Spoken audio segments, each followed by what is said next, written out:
In at number 10 is Beltane. Beltane is a mutant you may likely not have heard of. Her real name is currently unknown, but we know she was part of a group of Romani gypsies. She was captured by the Latverian monarch and awesome supervillain Dr. Doom and experimented on, which activated her latent mutant abilities, and also set off her desire to overthrow his rule with a group of other escapees. Now, Beltane's ability is the secret weapon of her group. She has the ability of fear projection, which means that she can physically project a manifestation of whatever the person she is facing most fears, psychically messing with and almost torturing her victims. So when fighting WOLFSBANE, for example, Beltane made the hero see a projection of her not so nice father. Probably a mistake, as WOLFSBANE eventually took her down in an animalistic rage, but hey, it's still a cool power. Coming in at number 9, WOLFSBANE. Speaking of WOLFSBANE, Rain Sinclair has the mutant ability that I wish I had when I was a kid. She can turn herself into a wolf at will and can even go into a transitional form that is basically a close to a werewolf without being a werewolf type of thing. In fact, she is basically a werewolf, but with none of the drawbacks of the monster. She retains all her faculties, minus not being able to talk and just being a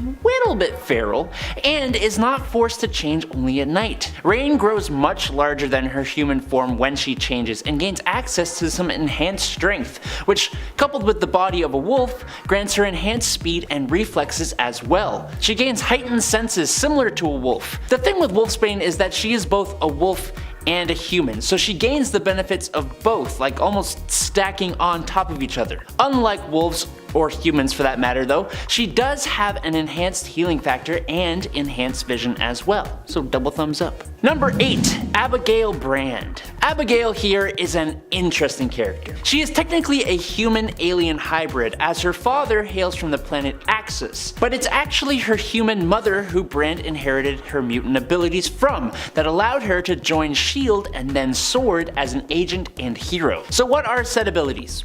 Well, she has a form of pyrokinesis known as tactile pyrokinesis, which means that Brand can coat at least her hands in flames that are potent enough to burn through most metals via tactile contact. She can use her abilities to warm up others, but has enough control that she can also set others on fire. So she has some versatility with said abilities. I somewhat kind of prefer her form of pyrokinesis because, I don't know, I just swear there are way too many fire-based heroes who seem to all do similar things. So at least Abigail has her own brand of fire.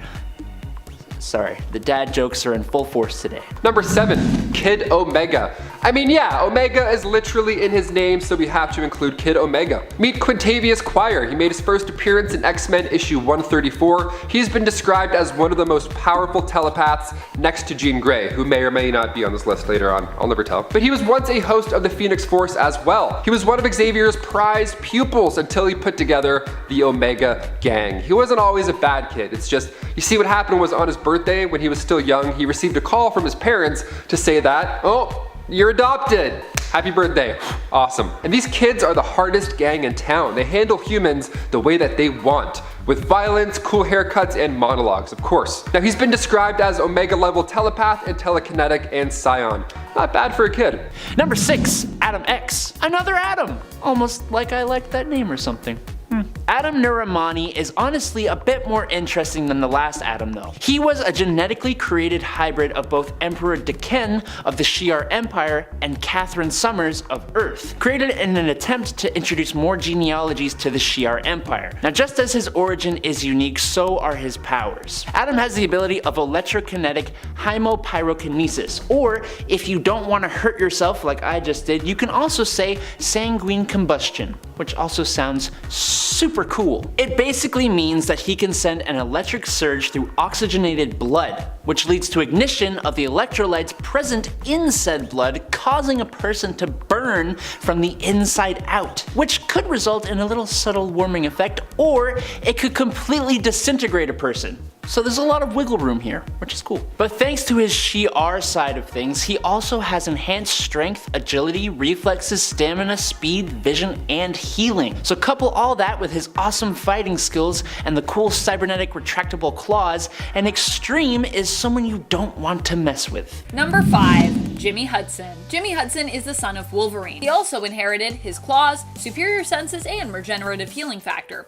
Like his dad, it's believed that his powers may actually be based in survival as opposed to just healing, with James being seen as adapting to survive injury or harsh environments as needed. Unlike Wolverine, Jimmy can choose to coat his claws in metal, as this is actually part of his power set, and it's believed that only his claws end up being coated, not the rest of his skeleton. Jimmy was a crucial member of the mutant resistance, which fought against Sentinel and militia attacks that threatened to wipe out the mutants. In the end, the mutants were victorious and were given a choice of going to live on their own piece of land in Utah or taking a cure for their mutation. Jimmy was one of the few mutants who decided to keep his powers. Number 4. Aurora. In the last part of this series, we talked about Northstar, but that mutant has a sister, and guess what? Surprisingly, the mutant gene runs in the family. That shouldn't be surprising really, because genes and all that. Wow, this is a horrible intro.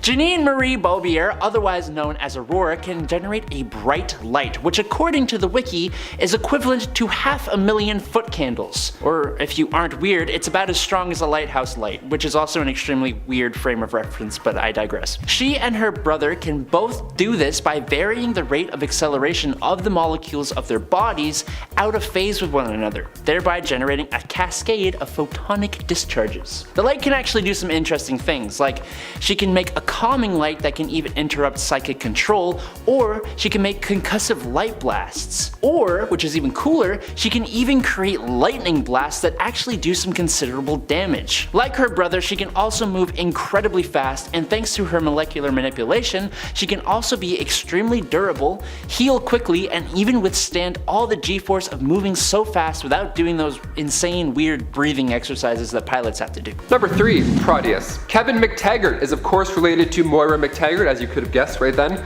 Now he's the son of her and her husband Joseph. Now their marriage was awful. Joseph was a total piece of shit. He was abusive physically and mentally, so Moira got out of there. She didn't even tell Joseph that she was pregnant, and to be honest, that's probably for the best. Guy's the worst. So young Kevin and Moira lived together at her mutant research center off the coast of Scotland. Now Kevin, as he got older, manifested abilities, which basically was this uncontrollable need for power. See, he craved it, his body needed it, so Moira had to hide him. She kept him locked in a cell for years, only referred to as Mutant X, because she wanted to keep him safe, and also others, you know? So one day while Magneto was fighting the X-Men, his cell was damaged and he got out. Now since the isosteric energy in his cell was no longer holding him back, Kevin defeated Polaris, he defeated Multiple Man, and even escaped the Phoenix. He survived the Phoenix, that's crazy. Now his body was starting to burn out like Moira tried to prevent all this time. So the only solution here was that he had to possess another human host, and then another one after that, and so on and dan forth. Now he renames himself Proteus, with his imagination being the only thing that limits his powers. He's made of psionic energy, and he too can warp reality.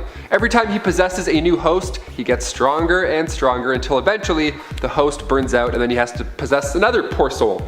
What a horrible, vicious cycle. Number 2. Somnus. Carl Valentino is actually a new member of Earth's Mutants, first appearing in Marvel's Voices PRYDE #1 in June 2021. But canonically, he's been around for a while. He and Daken actually had a one-night stand in 1967, a one-night stand in which Daken dreamt of them having an entire life together, which caused Daken to retrieve Carl's body in the modern day and bring it to Krakoa for revival. Except this dream was caused by Carl himself. That's because Somnus has the mutant power of Wonneromancy, which I'm almost certain I mispronounced, but I'm kind of proud of myself that I think I didn't. This means he has the ability to enter, broadcast, and even control dreams at will. He can render his opponents unconscious and is also able to bring others into his dreamscape. It's such a unique and interesting power, and it can allow him to live entire lifetimes within a dream, which in my nerd mind tells me he can learn and improve upon skills while dreaming, but don't take my word on that, I just kinda made that up. Only time will tell the multitude of ways his power shall be used in the future. And finally, at number 1 is WizKid. A computer genius and novice inventor, Takashi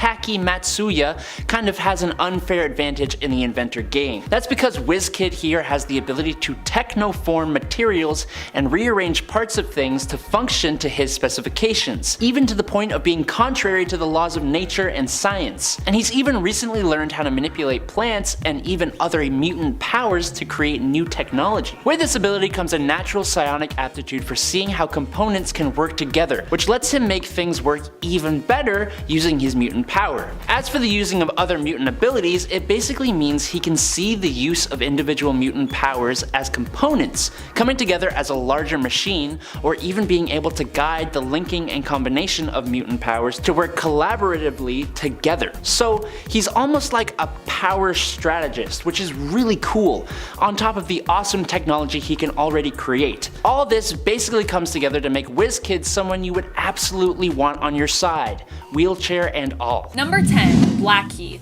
Blackheath is Samuel Smithers. Yep, in the reality of 1610, Plant-Man is instead a mutant. His powers are similar to that of Poison Ivy, allowing him to control plant life. Blackheath was one of the mutants who was kept in William Stryker's camps. While there, he ended up meeting and befriending Storm, and would be one of the few mutants left when Utopia came about. Number 9. Mach 2. Mach 2 is Nomi Bloom. She is kind of like the second coming of Magneto, but not as much of a villain. Or at least, she comes around in the end. And not inherently as powerful as Magneto was. She can basically affect and control magnetic fields. Later on, she would see a power boost, which would enable her to have more control over objects containing metal. Mach 2 is also known for being a rival to Kitty in terms of her leadership over the surviving mutants of Utopia. People are going to be like, what is Utopia? And I'm going to be like, don't worry. We're getting to that much later, but it's coming. It's slowly you'll get little bits of information. Number 8. Zorn. In the reality of Earth 1610, Zorn is actually Zorn, but is not the only version of Zorn. Wow, that sounded confusing. What I mean to say is that Zorn is his own person, Kuan Yin, but has a sibling who's also named Zorn, but with a Z.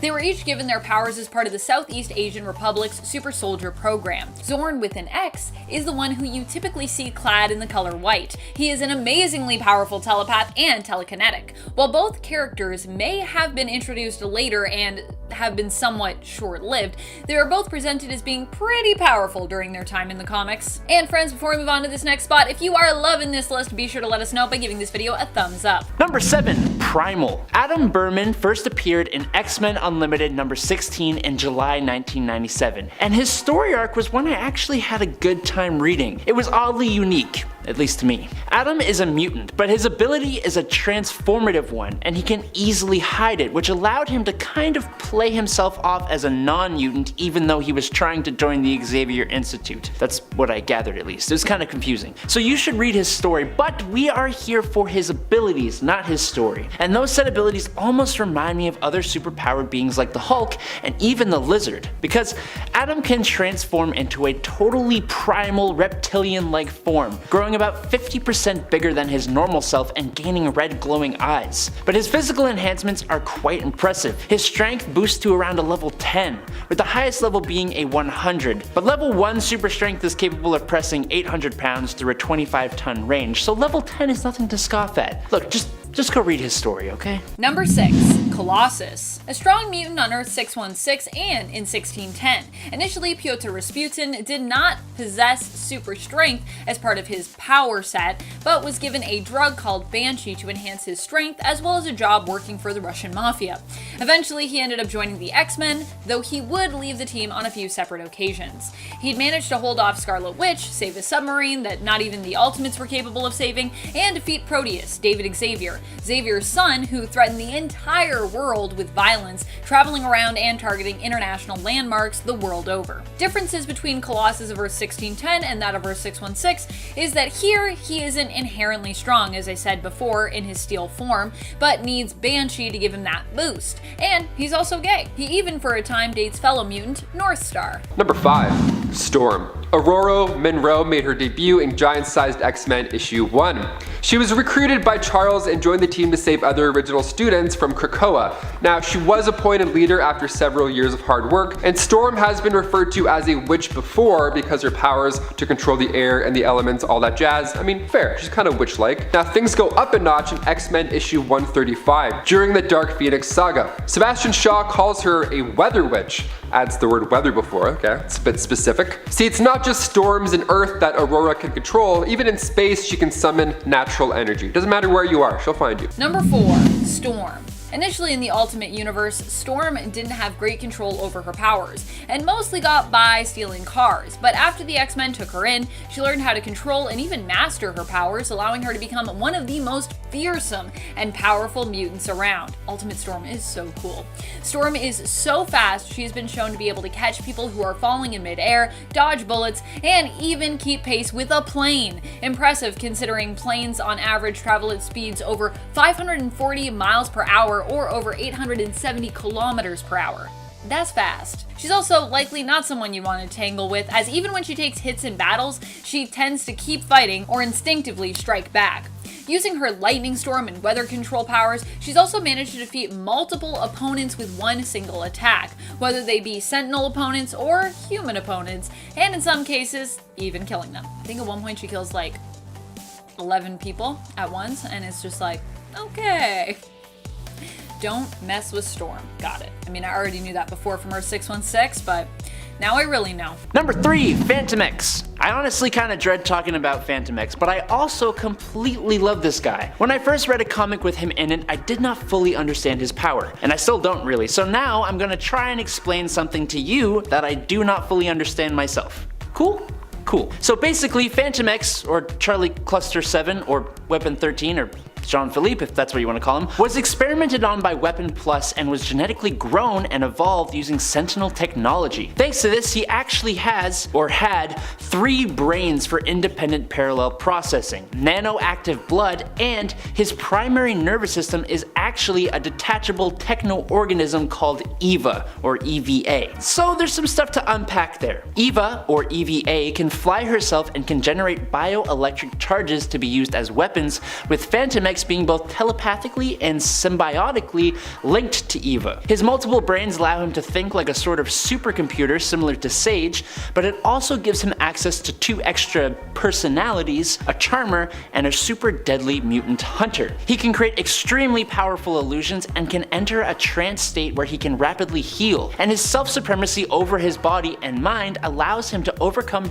pretty much anything to complete his mission, including mind control. I can't talk too much more about him without taking forever, but know that he has enhanced senses, is a dope fighter, and does not create any kind of smell. Please look into this character and try to make sense of him, because I need help. Number 2, Magneto. Obviously one of the most powerful mutants out there has to be Magneto, not just for the powers of magnetism that he wields, but also just for his influence. Magneto was the mastermind behind Ultimatum.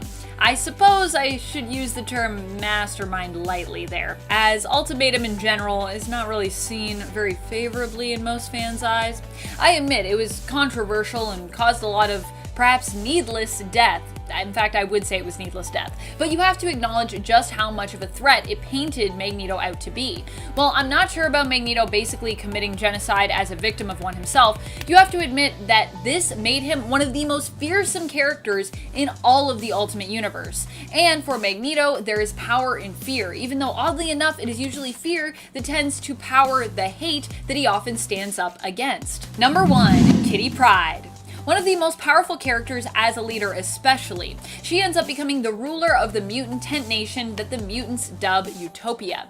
This is a portion of land in Utah that the mutants who choose not to accept the cure are given. In fact, all those who refuse to take the cure are forced to live there. Kitty ends up fighting a war against Jean Grey in the Ultimate Universe as well, because Jean wants Kitty to join the mutant nation that she was put in charge of ruling after the death of Zorn with an X, Xian. But Kitty refuses to bring their people together. Kitty is such a good leader, she even steps down from her title as the leader of Utopia to help ease the target on her own people's backs because of her and Jean's conflict. Kitty and Utopia would end up winning that war, and Kitty would also play a crucial role in defeating Galactus as well. Also, I gotta say, that whole World War X thing, it was pretty weird. It was pretty weird, friends. Number 10, Iceman. Bobby Drake made his first X-Men debut in X-Men issue 1. Now his powers are pretty obvious. I mean, even his name alone should tip you off. He can lower his external and internal body temperature because there are nerves that regulate body temperature, and they're found in a part of the brain called the hypothalamus. See, Bobby can override this nerve drastically. His mutation allows him to withstand sub-zero temperatures and turn into ice within seconds. He can fully control ice, snow, probably snow cones, realistically. He can freeze the moisture in the air, just like Frozone, and create anything that he imagines. He can also create cold clones of himself on a molecular level, so you won't even see him coming, but you'll definitely feel it. Number 9, ELIXIR. Josh Foley made his comic book debut in New Mutants Volume 2, Issue 5. Now he was detected by Cerebro, and his Omega power is actually quite helpful in this case. See, he obtains an Omega class healing ability, and around M-Day he was actually considered a general threat, weirdly enough. See, ELIXIR is able to control the biological structure of his and others' bodies. I mean, down to the genetic level. He can produce biomolecular energy whenever he chooses, affecting any matter that he chooses to come into contact with. So if he uses his powers too much, he'll pass out and just remain in a coma. It takes a toll on him. His DNA reboots itself, which is pretty impressive. I mean, I get a bruise and it hangs out for like an entire week. What's going on there? He was able to regrow Prodigy's heart in New X-Men Volume 2, Issue 39, and he cured X-23 of the legacy virus, and Josh himself says that he can cure Sabretooth from the inversion effect. What a combo. This guy can also bring people back from the dead. You can't really beat that. Number 8, Legion. David Haller made his comic debut in New Mutants issue 26. He was a child of Xavier and Gabrielle Haller, who later became the Israel ambassador to the United Kingdom. So the parents, I mean, there's a lot of pressure there already. See, he was kind of an accident. It happens. The pair had an affair decades back, but Charles was unaware that she was pregnant when he left her. Now the child was of course born a mutant with telepathic and telekinetic abilities, but he also had the ability to cause destruction with just his mind. The old Charles gene coming into play. Scott Summers describes David as Omega level, and the reason he's named Legion, well, it comes from the biblical demon Legion, where a man was possessed by many evil spirits, because David has 3 different personalities. All the powers with all the personalities. That's a scary, you don't want that. You don't want to run into him. Number 7, Zorn. This is the sibling I was telling you about. Zorn with a Z or a Z is Shen Yin, the brother of Zorn with an X. His powers are much darker in nature. It's actually believed in the comics that Zorn and Zorn were sort of destined to bring a sense of balance to the world and mutant kind, symbolically sort of representing yin and yang, black and white. Zorn's powers are basically akin to a black hole.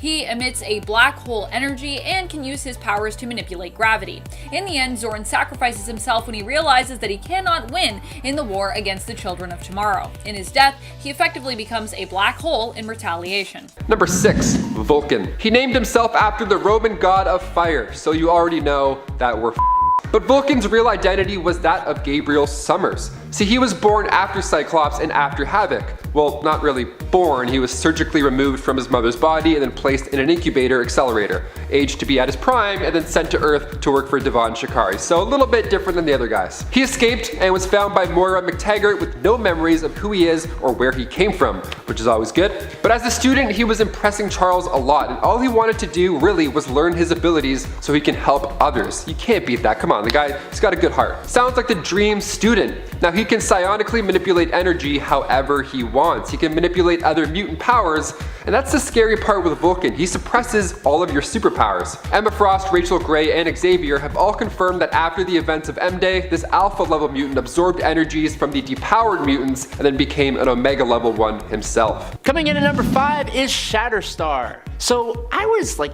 this close to including Longshot on this list, but he doesn't even consider himself a mutant, and there's a whole bunch of weird time mojo-verse stuff going on, so instead I'm going to do his father and or son, which is a whole other thing in itself. Look, all you need to know is we're talking about Shatterstar. Gavidra 7 learned the arts of battle as a warrior in arenas on Mojo World, where he developed both a sense of honor and incredible fighting skill, but those aren't his abilities. He possesses a large superhero starter pack. Superhuman strength, speed, agility, stamina, durability, senses, reflexes, agility, dexterity, coordination, balance, plus a regenerative healing factor and even enhanced learning ability. Curiously though, he actually has hollow bones, which makes him a shim lighter than you would think he is, but also further boosts up his natural physical skills. The cool part of Shatterstar though are his Mojoverse swords, which he can use through his mutant ability to channel powerful vibratory shockwaves, which can be absolutely devastating but also kind of drains him of energy. But after his Mojo time,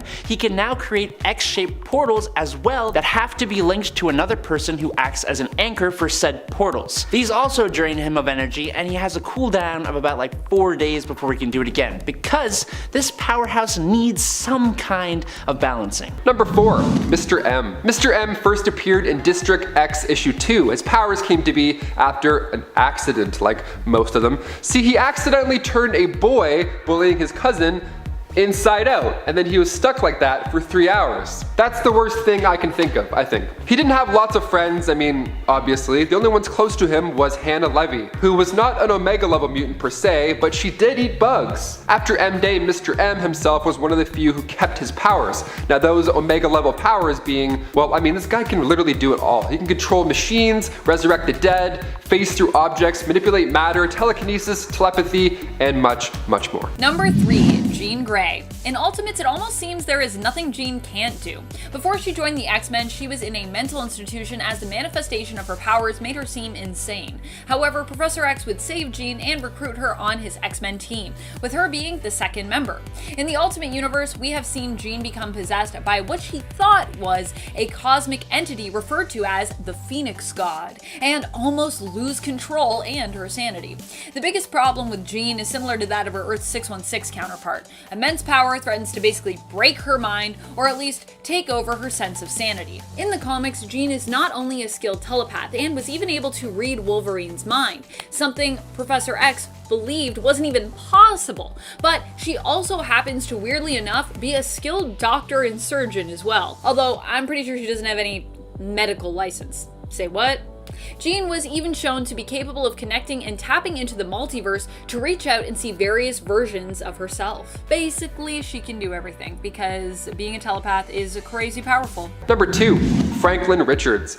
I was the impossible boy who could dream the future. I was a god, born to be with the mutants, but also born into the Fantastic Four, which means I have twice as many enemies. Damn, you could say that again, Franklin. He was born in New York City. Franklin Richards is the son, of course, of Reed Richards and Sue Storm, and he is quoted from Galactus himself as the most powerful mutant ever. That is quite, put that on a resume, that sounds great. He's a mutant beyond Omega power, in fact. See, Franklin was a member of Gen X, and he's also a future X-Men member in the Ultimate X-Men comics. Now, some of his powers include vast reality warping, psionic powers, he has control over the universe, so that's cool, must be nice. Precognitive powers are also helpful, even when he's dreaming. His dreams will tip him off on the future and what's going to happen in them. Now, the only dreams I have are the ones where my teeth are falling out, or I can't run and my legs are made of rubber or something like that, you know?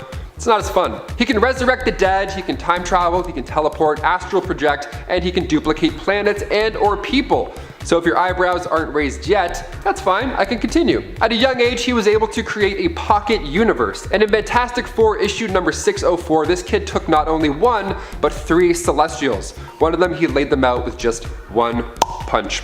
So impressive. And finally, number 1, Jean Grey. Of course, we have to end on Jean Grey. She is an Omega level mutant born with telekinetic and telepathic powers. She was one of the OG members of the X-Men. Now, seeing the potential in Jean's strength, the Phoenix Force attached itself to her while she was in space with the Fantastic Four. It was drawn to her natural power. See, Xavier himself felt like he had to hide her true powers from her when she was just a child. He locked some of her abilities away in her mind. So the Phoenix Force was like, I smell something, what is that? What's hiding somewhere? So this dark cosmic force started to change her, and she didn't just get more powerful, she ended up becoming, well, low-key, she kind of became a villain. She ended up destroying an entire solar system that killed like, I don't know, billions of people, and then she took her own life in order to keep the universe safe. Now, a few years later, it was actually revealed that it wasn't the Jean Grey that had died, just the Phoenix as a separate entity, which is, that's better, that's definitely better.